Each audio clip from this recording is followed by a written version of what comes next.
Continuamos aquí en Noticias Globovisión Economía. Nos acompaña Richard Obuchi, él es economista y profesor del IESA. Buenas tardes. Buenas tardes. Bienvenido. Quisiéramos consultarle, ¿cuál es su balance de lo que ha sido el diálogo entre el gobierno y la oposición en estas mesas económicas, de balance económico? ¿Cuál es el resultado que usted le ve? Bueno, estamos en medio de una situación de crisis económica que se caracteriza por estos problemas de altos precios, de escasez, de colas, de problemas de producción, y estas mesas nacen con el espíritu de buscar soluciones, acuerdos y acciones que conduzcan a resultados.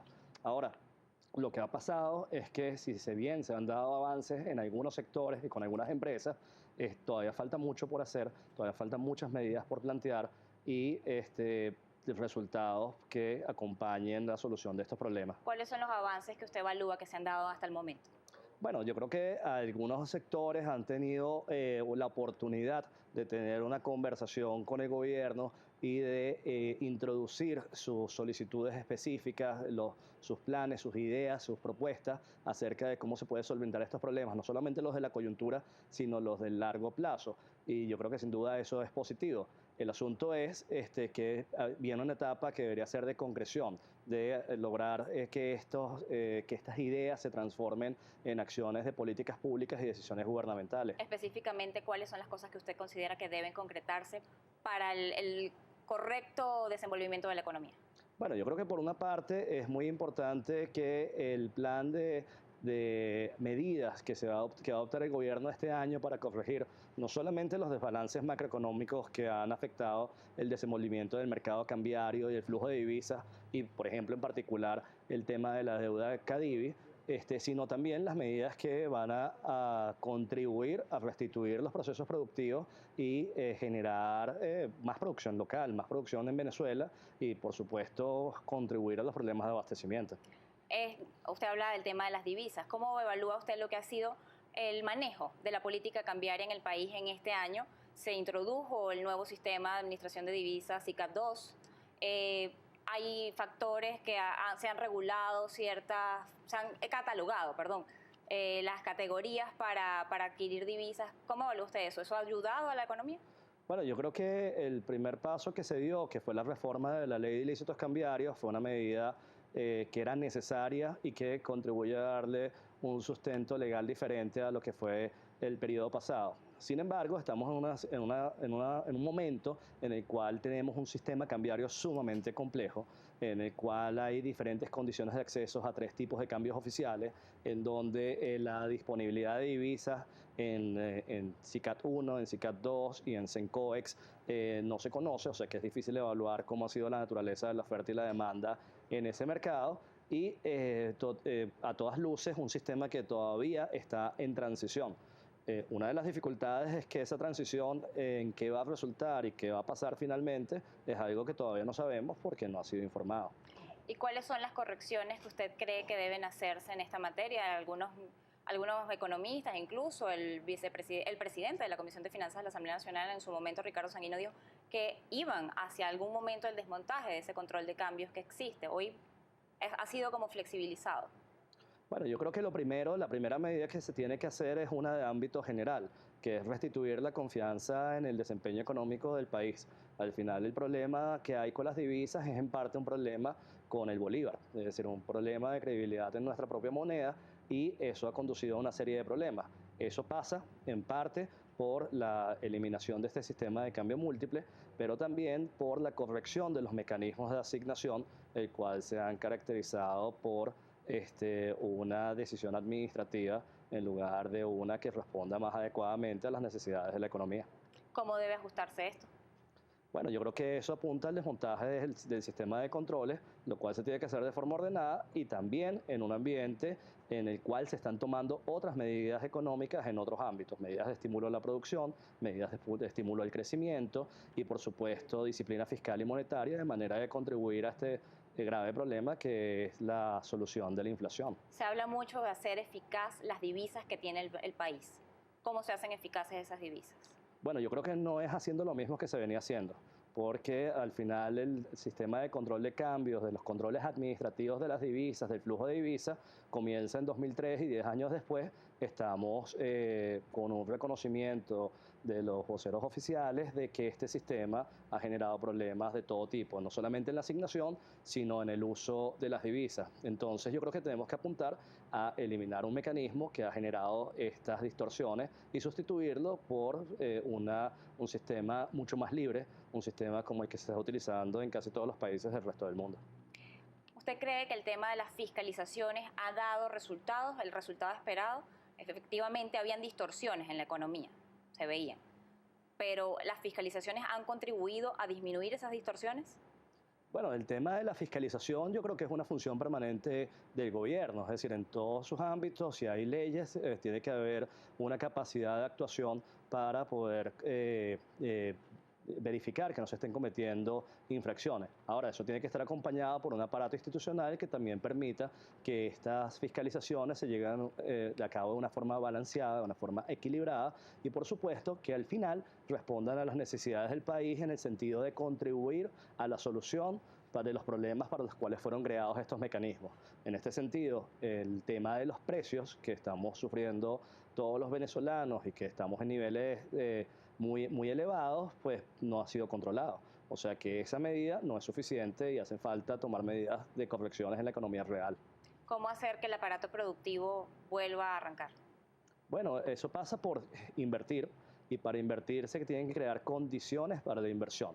En este momento en el cual hay incertidumbre económica, en el cual persisten problemas económicos graves y en el cual todavía hay poca claridad acerca de cuál es la dirección de las políticas públicas que se van a adoptar para resolver estos problemas, es difícil que se creen condiciones para que vengan agentes económicos a tomar decisiones de inversión.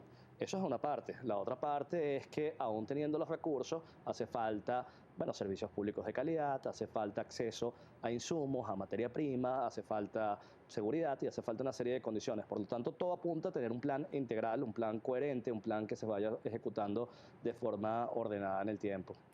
El diputado Farías decía que la economía venezolana podía caer en una recesión. ¿Usted cree que eso es así?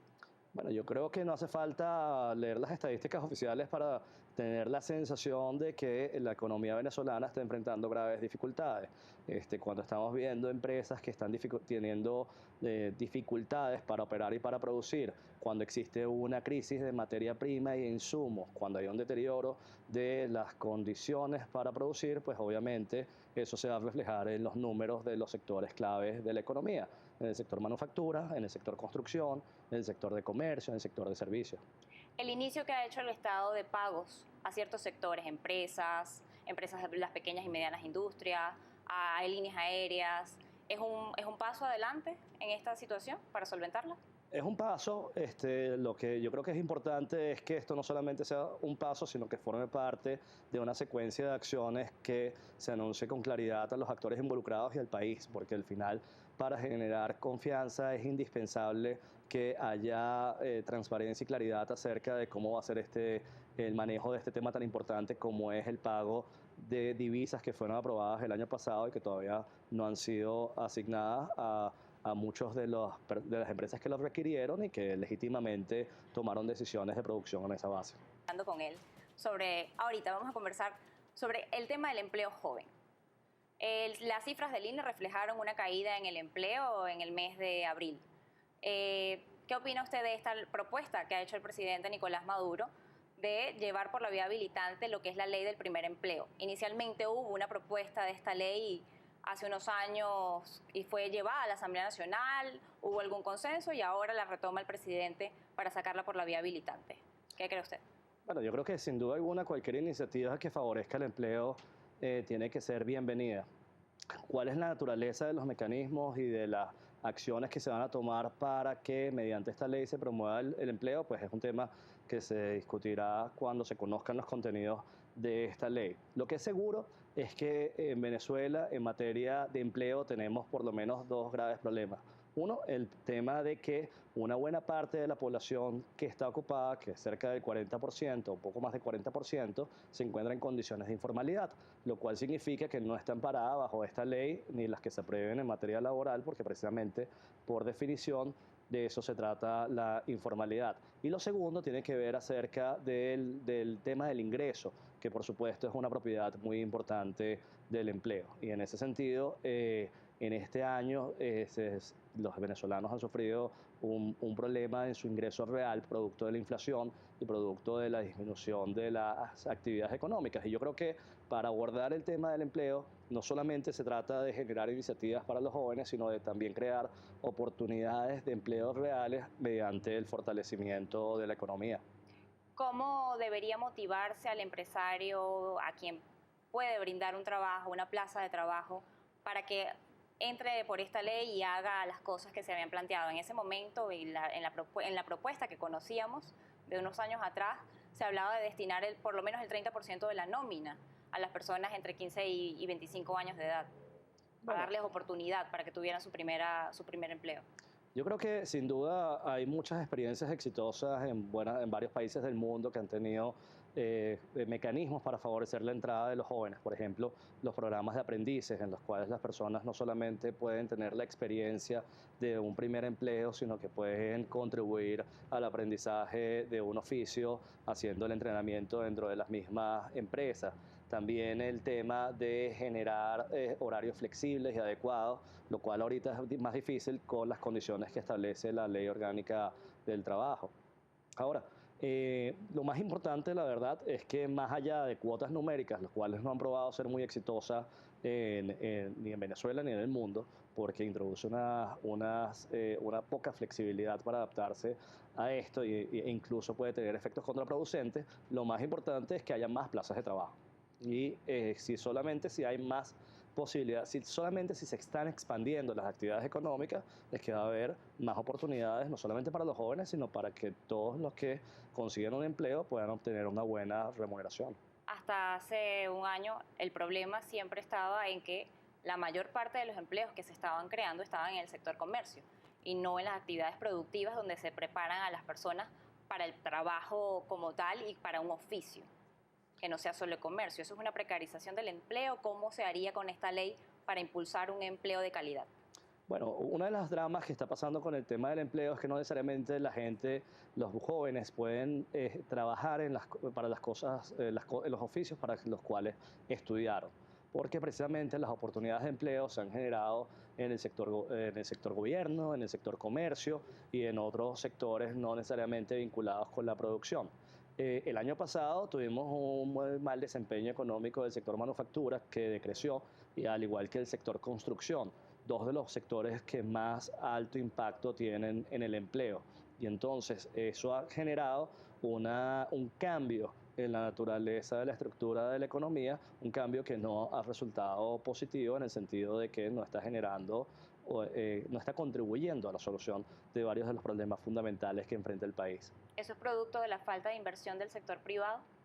Eso es producto de la ausencia de condiciones en el país para que se produzca crecimiento económico. Al final yo creo que cualquiera que viva en Venezuela quiere realizar inversiones que resulten en incrementos en la producción. Al final no solamente se beneficia el país, sino que también, por supuesto, el que invierte. Y si eso no está pasando, entonces hay que examinar qué son los factores, cuáles fueron las condiciones, cuáles fueron las políticas públicas que han generado este resultado. En un momento en el cual nuestra principal industria de producción, el petróleo, está experimentando niveles de precios muy positivos. Hemos llegado. Muchas gracias por habernos acompañado.